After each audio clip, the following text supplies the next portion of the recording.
So what's up mga pogi? So ayun mga pogi, wala na kaming pera, wala pa kaming ulam ngayon.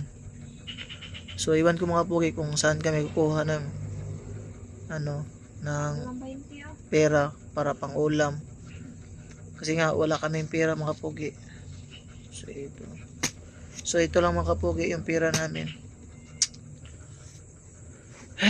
Iwan ko mga pugi, wala kaming pera talaga, wala kaming ulam. Iwan ko kung saan kami kukuha ng pera.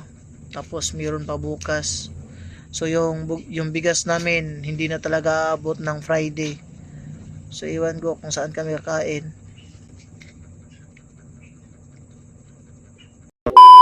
So yun mga pugi, nakasave kami ng ulam ngayong gabi. Kasi mga pugi, binigyan tayo ng ulam sa karinderya. Yung suki ko sa karinderya mga pugi, so free lang ito mga pugi.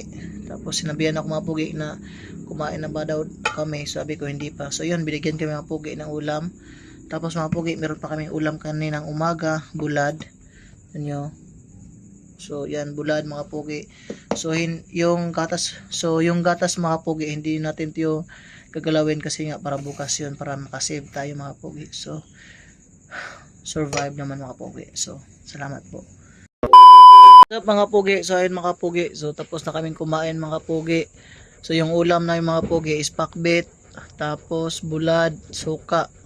So yung gatas mga pugi, para bukas yun, para makatipid kayo mga pugi, kasi wala na kaming pera.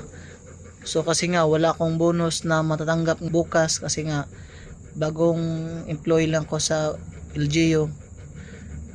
So yun, yung sweldo mga pogi, next week pa. So kami, wala pa kaming ulam bukas. So iwan ko kung saan kami kukuha mga kapogi. At sana naman po, supportahan nyo po kami mga kapogi sa aming channel. Kasi nga meron na kaming 11 subscribers. So ayaw po na umabot kahit 1,000 lang po subscriber, para lang ma-monetize yung channel namin sa YouTube. Sana YouTube, tulungan, please help me for my channel to sustain my future and my baby soon. Please help me.